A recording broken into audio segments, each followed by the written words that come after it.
Welcome to What Can a Mom Do? Today I'm very excited about this topic, the trap of sex before marriage, how to court biblically. We have a lot of Christian women very ignorant, or I don't know, I'm not sure, but a lot of Christians today in church don't understand why they shouldn't have sex before marriage. A lot of Christians deny the fact that it is not pleasing to God. A lot of Christians accept the ways of the world. The world presents a lifestyle that is just not pleasing to God, that is anti God, that is destructive, and they present it in a way that it looks very nice and very good. However, the Bible does not support these lifestyles, and we want to make it clear today that sex before marriage is a sin. It is destructive. It is against God's ways.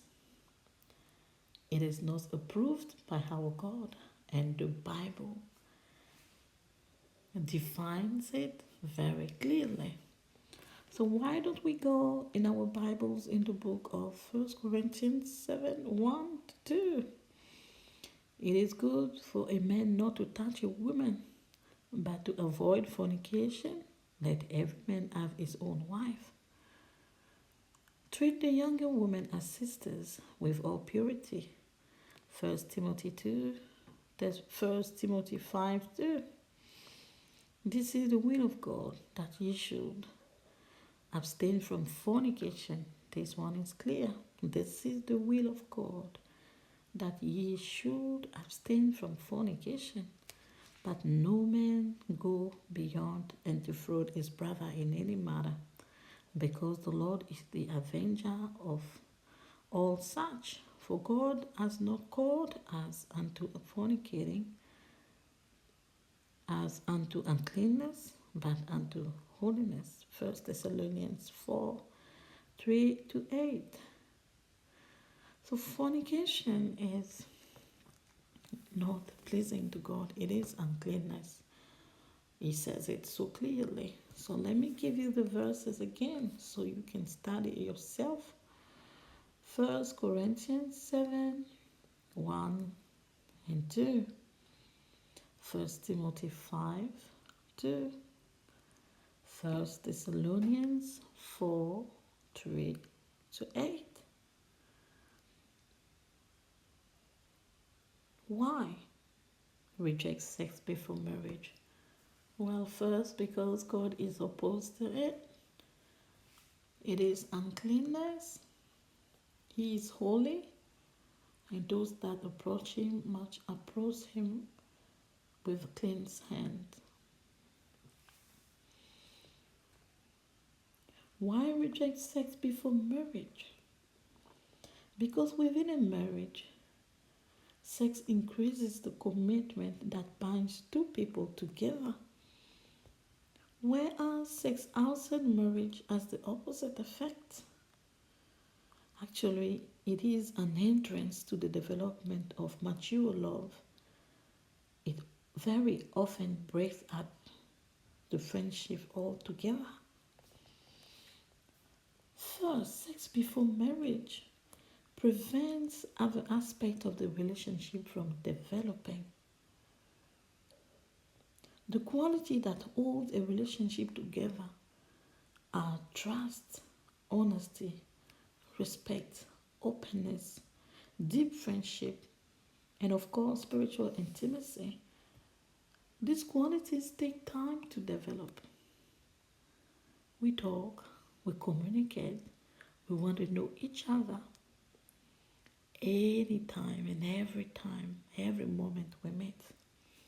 We want to develop and set a good and strong foundation for our future life together, for our relationship together, for a lasting relationship, a lasting marriage.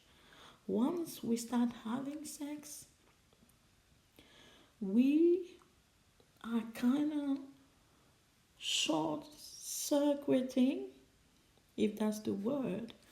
We're kind of preventing the building of these qualities, and we end up with a poor foundation without the spiritual communication developing first.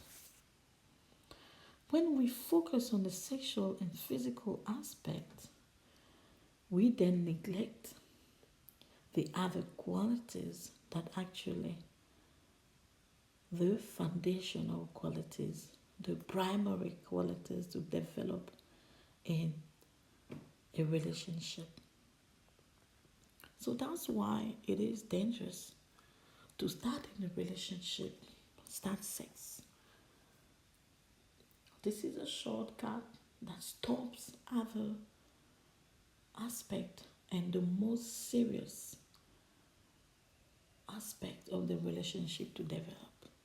Because we gonna now focus on the sex. Once we meet, we hardly talk, we talk, but we are in a hurry to use half of the time to do the thing.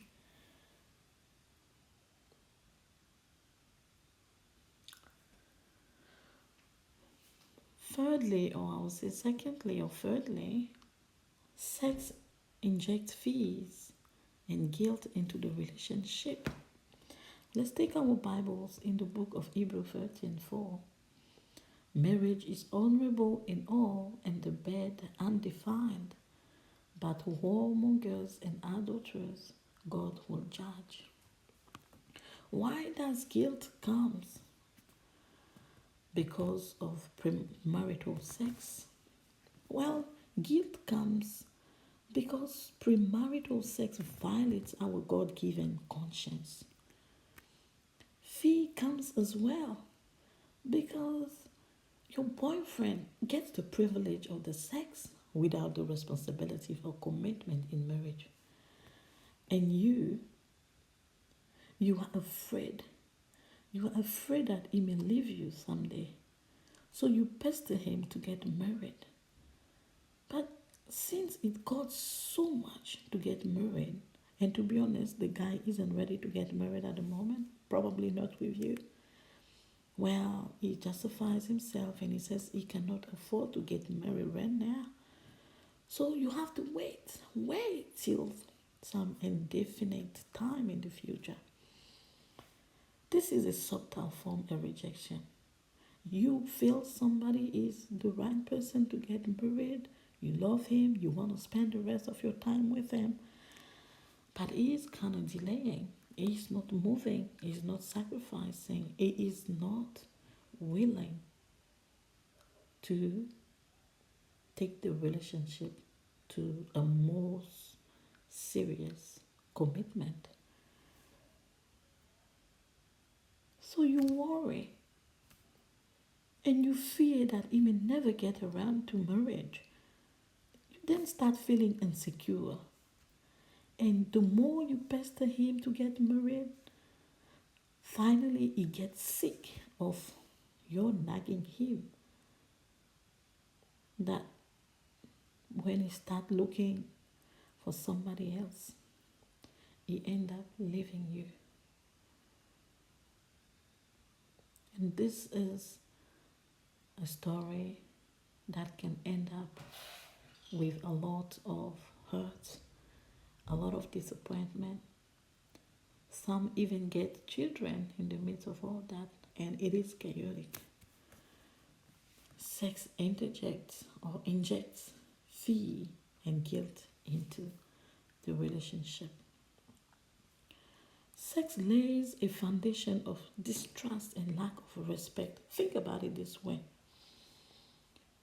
You are a single woman and you think that if your boyfriend has sex with you outside of marriage, he may later on leave you to have sex with someone else if the opportunity presents itself. We know that mature love is based on the security of exclusivity and permanence of the relationship. So if two people stay morally pure before marriage, each person feels a greater degree of security, trust, and respect. Doesn't this make sense? Sex lays a foundation of distrust, and lack of respect. Sex also causes you to compare one person with previous partners. You've experienced something sweeter with Mr. Cool. You've experienced something else, another sex with Mr. J. You have so many partners that you kind of start comparing them, measuring them up. And by the time you get to your husband, you kind of look back and you say, oh, Mr. This was better than my actual husband. And this is a danger because when you get to your marriage, if your husband is not as sexually competent as Mr. X in your past was, it can cause trouble in your marriage. It's like a competition with a ghost. Okay, your husband is competing with a ghost. Sex before marriage deceives you into thinking that you are in love. That's a good point. Really, it is such an emotional thing that it can convince you that you are in love. And because of that, you start overlooking other important factors. You start neglecting serious aspects of the personality and the character and the integrity of your boyfriend. There are some characters, there are some qualities that a man needs to make you happy in a marriage. But since you're having sex with this guy, even before he commits, as soon as you meet, you start having sex. You don't have the time to think. Has he got the qualities that I need in my marriage? A lifetime qualities. Is it a godly man? Is he going to honor me? Is he going to respect me? Honor my family? Is he going to love God with all his heart? So you just jump in the relationship, you have sex, you don't have the time to think. And because you went into sex so quickly, and sex deepens the relationship, yes. So you kind of become blind. You stop thinking. And if anybody has the guy to come and tell you, look, this guy is not the right guy, they become your enemy because you are blind. So sex love can cause you to overlook, for instance, the laziness of the person.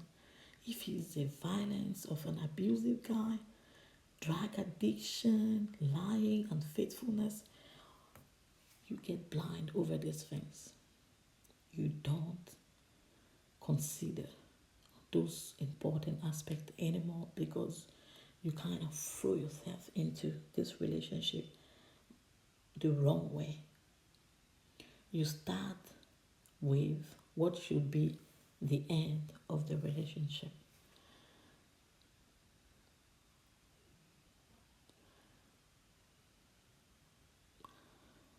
Honestly, as a woman, as a mom, as a wife, it is a hard cry, and I want to call all the women to seriously start obeying God and start trusting Him that He wants the best for us. We are pure and precious. We've been made wonderful. We need to honor our body and respect our body. We have the temple of the living God. And if we defile the temple of God, He's going to destroy us. But in His mercy and His grace, He's taking His time. So we should not take His grace and His mercy in vain. Christ bought us with a beautiful high price, the highest price. No man gives his life for his friend, but Christ gave his life because of you, woman. He paid the price for you. In return, you must obey him. You must present your body, every member of your body, each member of your body as a living sacrifice. You must wait till you meet your husband.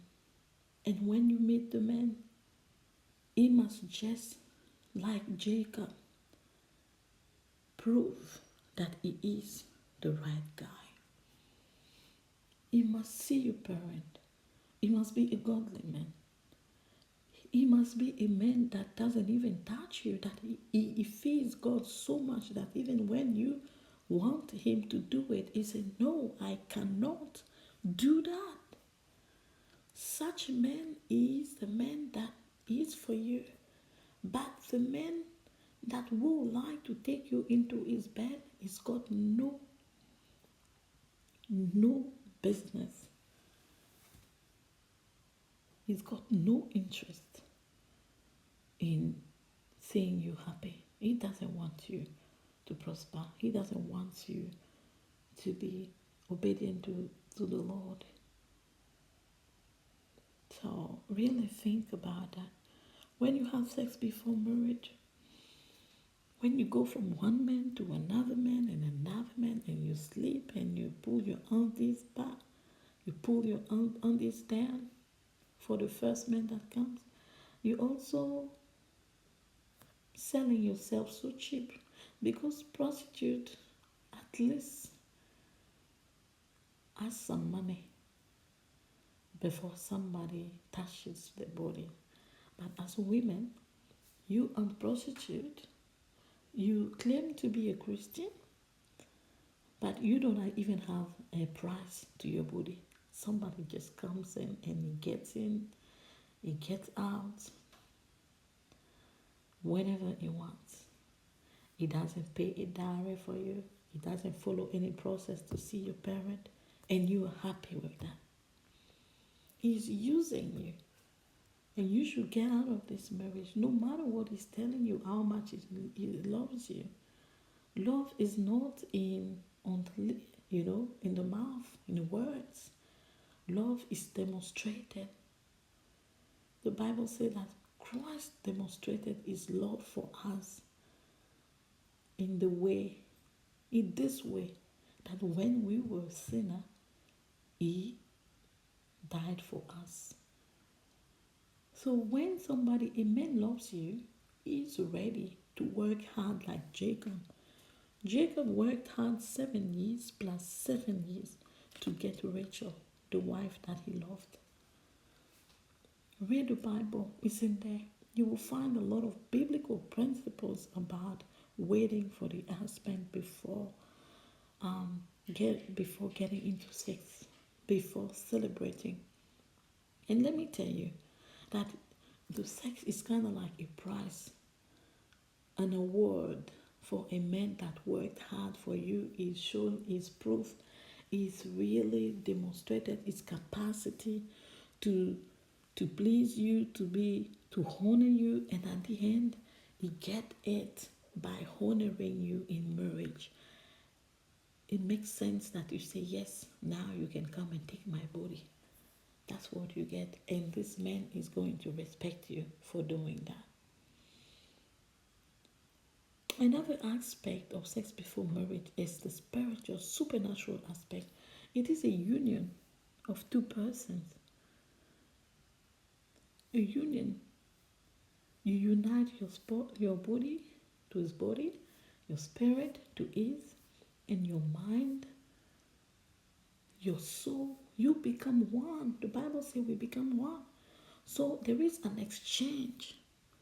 If a person got demons and evil spirit or all sort of weird things, you are exchanging these things with him. So you got to be careful not to sleep around with anyone coming and telling him that he loves you doesn't show you evidence of godliness, you must not, girl, lady, you must not play with yourself. You must respect yourself. And secondly, let's say that God is going to bring you a husband someday in his season because his promises are yes and amen. He is a merciful and gracious God. After you sleep around with all these men, this is impurity. Your body gets old. You've been given yourself around like that. People have touched you here and there. So is your future husband the one that deserves to be? I mean, because he's going to marry you, he honors you.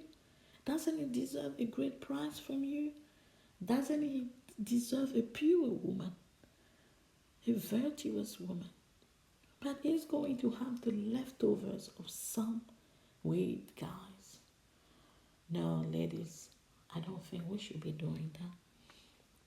So if you're already in a relationship like that, get out of there quick before it gets too late. Take your courage, get over it, and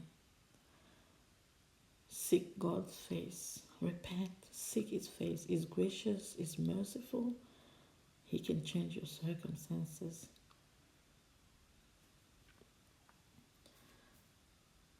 Premarital sex tends to break up couples before marriage takes place. That's true.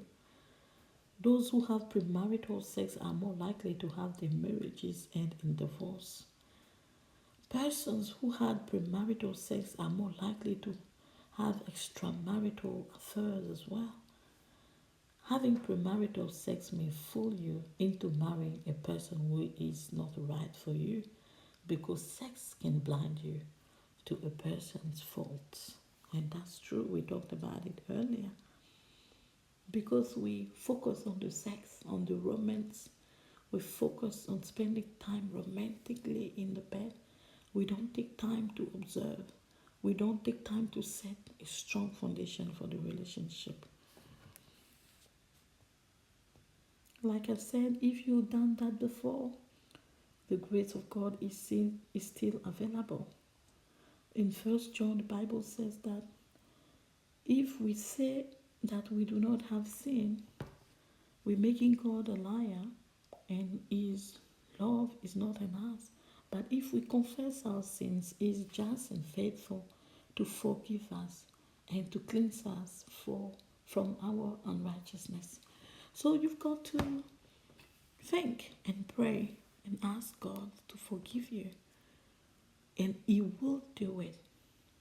He will cleanse you with His blood, and you will have a new beginning with Him. And this time, do things the right way. Listen to my previous videos, how to live a joyful single life, how to thrive in this season. It's going to help you as well. It's going to help you wait patiently, but enjoy. Read and listen to the qualities of a godly man and pray for the qualities. Pray for the men. What type of men you want to marry. Pray to God. Be faithful in prayer. And then when somebody comes, and even before a man comes into your life, you need to know what does biblical courtship look like, so you don't fall into the same mistakes over and over and over. So what are the keys to biblical courtship? First of all, I already mentioned, pray for God to lead you to the husband, the man of his choosing. And when this guy comes or a guy comes, second, go out in groups to minimize temptation. The body is very weak. You feel lonely. You're very vulnerable. Don't go out and isolate. or close places. Go out in in a crowded place where there's a lot of people around, so you are not tempted to touch one another. Pray before each time you see him, before even you see this guy or you meet for lunch or coffee or whatever this is. Pray.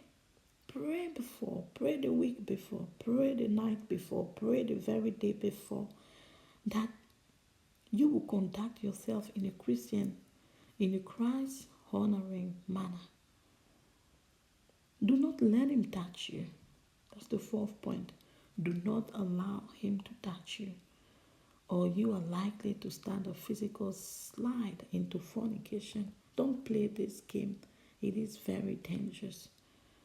Tell him gently but firmly that if he loves you, this is where you stand, that God hates the sin of fornication, and you are going to obey God and to be pleasing to him by not fornicating. Develop a good spiritual and mental communication with him. Ask him questions. Talk about how he sees his features. Make plans together and see if you guys match. Get home early. When you meet with him, don't meet at night. It is too risky. Don't even do that. You know you are weak. You have to be honest and realistic. You want to prevent sin to happen. Don't meet with him in the night. Don't go to his house. He lives alone. The house is so easy that things happen there.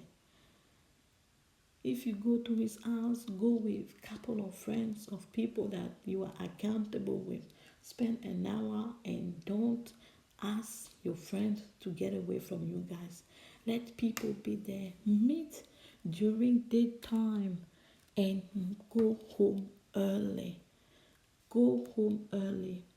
Be accountable to someone godly, parent, a mentor, a sister, a brother in the Lord, that you can ask them, please, I'm going out with them. Ring me after 45 minutes. Ask me to come home. Yes, people do that. So there's so many points I could touch. If you got questions, if you got commentaries, if you disagree with something, it's okay. But once again, I'll ask you to check. I'll ask you to look in the Word of God. I'll ask you to see what God's perspective and position about sex before marriage is. I tried to give you what I have, a couple of ideas, and share with you, help you know what it is about. Now everything is in your hands. I'll leave you there and pray that you have been blessed.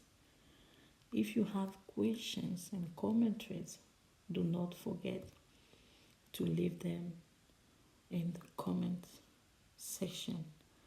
God bless you, and see you for another episode of